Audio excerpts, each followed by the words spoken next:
patología, el tratamiento y traté de condensar esta clase en unas diapositivas que encontré pues, en YouTube, porque tiene gráficas muy visualizadas, tiene lo que deben de saber y se compara mucho con el libro. Entonces, no es nada más que uno haga una clase sin saber los fundamentos teóricos. O sea, yo no me voy a poner a ver una clase si no sé si realmente están diciendo la verdad. Pero a mí me gustó mucho las diapositivas y todo, y pude conseguir las diapositivas originales. Entonces, pues, espero que pongan atención.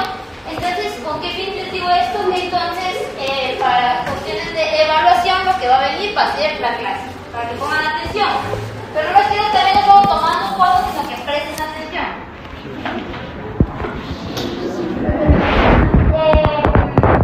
Generalmente, esta patología, pues, es la enfermedad cardiovascular más común. Nosotros vamos a ver pacientes con enfermedades crónicas como diabetes o hipertensión y lo van a ver ustedes comúnmente, pero entonces estamos normalizando la hipertensión arterial.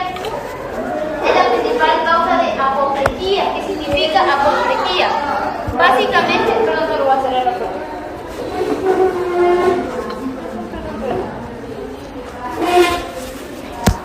La apoplejía no es más que la inhibición del sistema nervioso parasimpático que le impide a usted el movimiento motor voluntario. Entonces, son las parestesias que le dan al hemicuerpo del paciente, donde ya, digamos, no puede mover los brazos ni las piernas. Secundario a qué? A que hay un bloqueo del sistema nervioso que le impide esos movimientos. El 30% de la población mundial tiene hipertensión. Y es la causa principal que si usted lo tenga pueda desarrollar eventos cerebrovasculares. Entre más edad, más aumenta la hipertensión arterial. Hay diversos conceptos a nivel nacional o internacional que hacen en los manejos de los tratamientos de hipertensión. Es tanto lo que esta enfermedad es.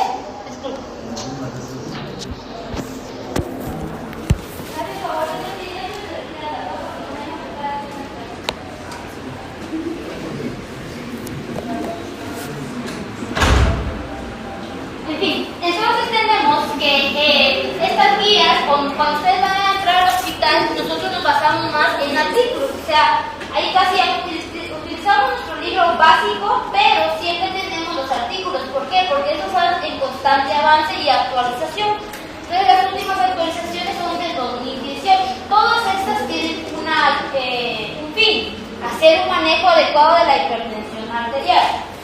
¿Cómo definimos entonces hipertensión arterial? Recuerden que nosotros tenemos dos bases, que es la presión arterial sistólica y la diastólica. ¿Qué significa sístole? Contrae o distiende. Contrae. Entonces, cuando el corazón está haciendo esto, ¿qué va a hacer? Sistólica. Si está expandiendo, sistólica. Es decir, cómo está trabajando el corazón. Eso es lo que hace la hipertensión. Y siempre se lo va a medir por milímetros de mercurio. Esto es importante.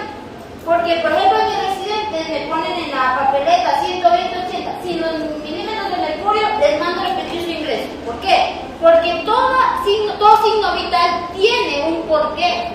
O me lo están midiendo en centímetros de agua, o me lo están midiendo por presión, o por qué me están midiendo. Entonces es importante que usted siempre ponga milímetros de mercurio. Lo normal es que yo tenga una presión sistólica menor de 120 o menor de 80. Es decir, que yo pueda tener 160, 90, 60 de presión arterial y esto es normal. Pero obviamente una presión menor de 90 sistólica y una presión arterial sistólica menor de 60, eso tampoco es normal. Es que es normal que yo tenga mi presión baja, tampoco. Entonces, tenemos los dos rangos, la hipertensión y la hipotensión. Entonces, menor de 90 a 60, eso ya no es normal. Lo normal es que esté menor de 120 80. Una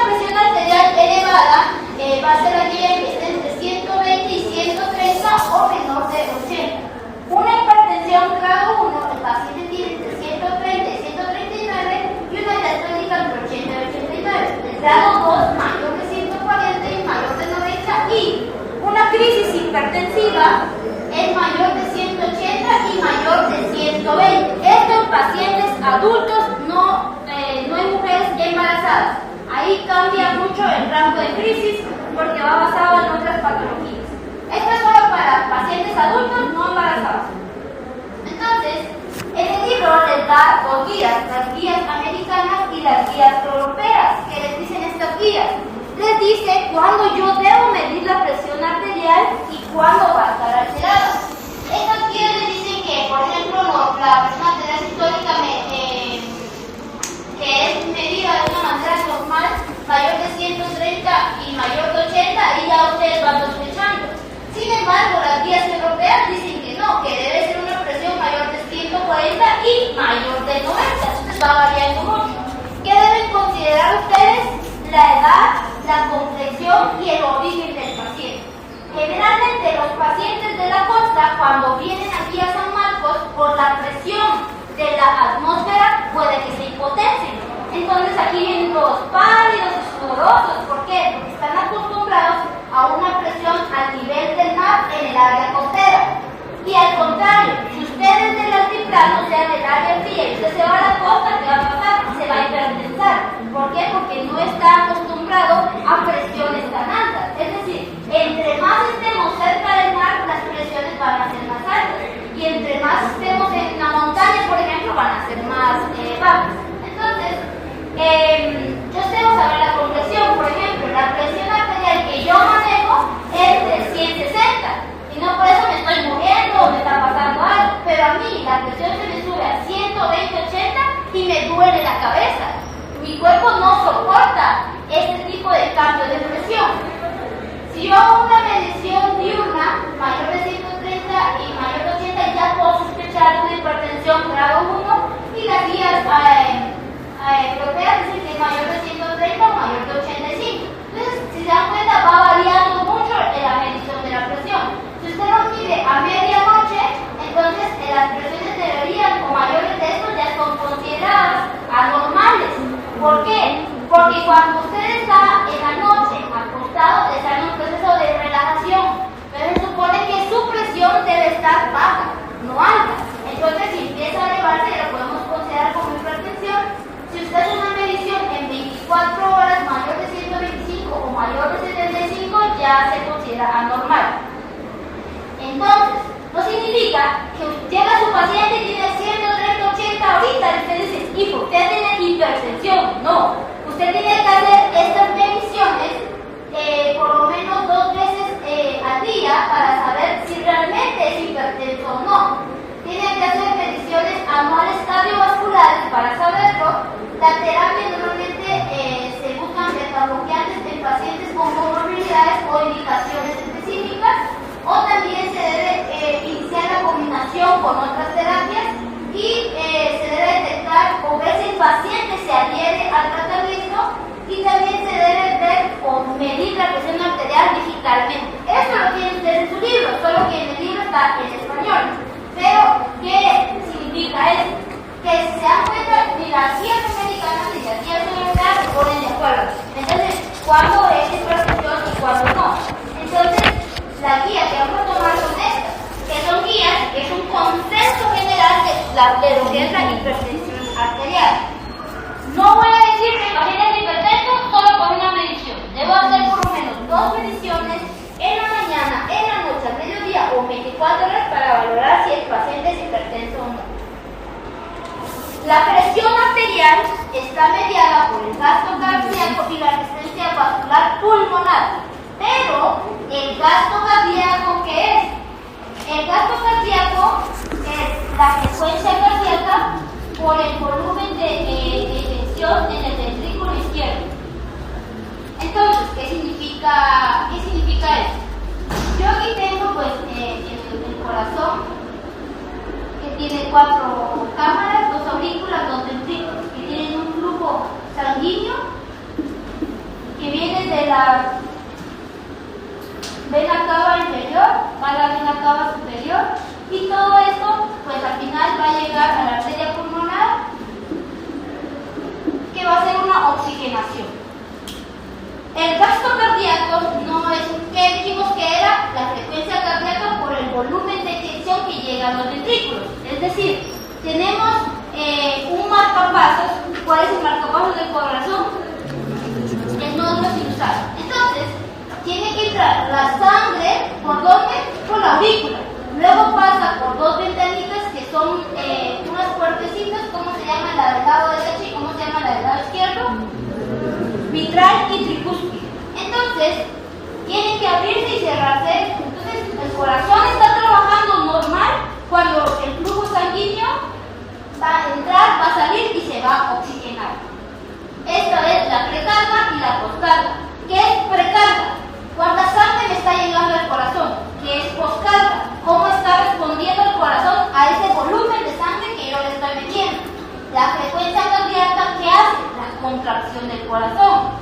Cuando se contrae, se llenan los ventrículos. Por eso el gasto cardíaco es la frecuencia cardíaca por el volumen de inyección. ¿A dónde? A los ventrículos. Esto da lugar a que entonces se maneje la presión arterial. Su mismo nombre lo dice. La presión de las arterias, o sea, cuánto flujo y de volumen están pasando por las arterias. Esto está mediado por el gasto cardíaco y la resistencia periférica. El gasto cardíaco va a dar lugar al volumen sistólico y a la frecuencia cardíaca. El volumen sistólico está mediado por un volumen intravascular que lo hace un electrolito llamado sodio. La frecuencia cardíaca la va a llevar a cabo el sistema nervioso autónomo. Yo no me voy a dar cuenta en qué momento va a llegar la estimulación al nódulo sinusal y en qué momento las vías de Purkinje se van a activar. Eso yo no me doy cuenta. Eso está mediado por el sistema nervioso autónomo. Entonces, esto es lo que va a mediar la presión arterial y la resistencia periférica, es decir, ¿quién va a hacer que la sangre llegue adecuadamente ya no a mi corazón, sino llegue a mi cerebro, a mis riñones, a mi hígado y a mi circulación en general? Esto lo va a hacer un sistema llamado renina, angiotensina, aldosterona. ¿En dónde se produce la aldosterona? ¿En dónde? ¿En el riñón? ¿Cuál es el sombrero del riñón? La glándula suprarrenal. Ahí se producen catecolaminas y también, o que habríamos dicho que eran las catecolaminas que van a mediar la frecuencia cardíaca y la presión. También tenemos mecanismos vasculares. El sistema nervioso autónomo es eléctrico y esa electricidad se va a dar mediado por dos receptores, alfa y beta, adrenérgicos. ¿Qué significa adrenalina?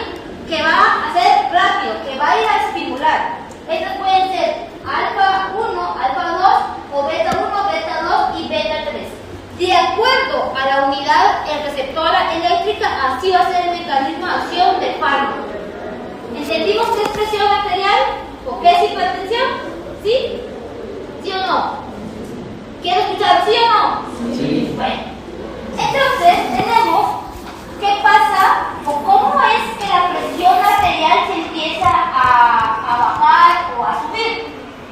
De hecho, la presión arterial va a empezar a bajar cuando nuestro cuerpo tiene necesidad de agua. Entonces, es normal que se nos empiece a bajar la presión para que nosotros tengamos esta necesidad de ingesta de agua o de volumen. La presión arterial baja, va a estar mediada por el sistema nervioso simpático, el sistema renina, angiotensina, aldosterona. El sistema nervioso central simpático va a activar los adrenoreceptores. Ya nos dijimos que de tipo beta, que son los cardíacos, y la activación de los adrenoreceptores alfa 1, que es en el músculo liso. Esto va a hacer que se eleve el gasto cardíaco. ¿Qué dijimos que es el gasto cardíaco? ¿Por qué? El volumen de inyección. Por el volumen de inyección a los ventrículos. Entonces mi corazón va a estar bombeando. ¿Por qué? Porque mi presión empezó a bajar. Entonces el gasto cardíaco empieza a aumentar. ¿Para qué? Para aumentar el flujo sanguíneo. ¿Cómo lo va a hacer? Aumentando la frecuencia cardíaca. Esto va a hacer que haya un aumento de la resistencia periférica y entonces al darse cuenta el corazón de que se está poniendo aguadito, entonces empieza a latir más rápido, pum, pum, pum, pum, pum. Y eso hace que se empiece a llenar. Pero entonces al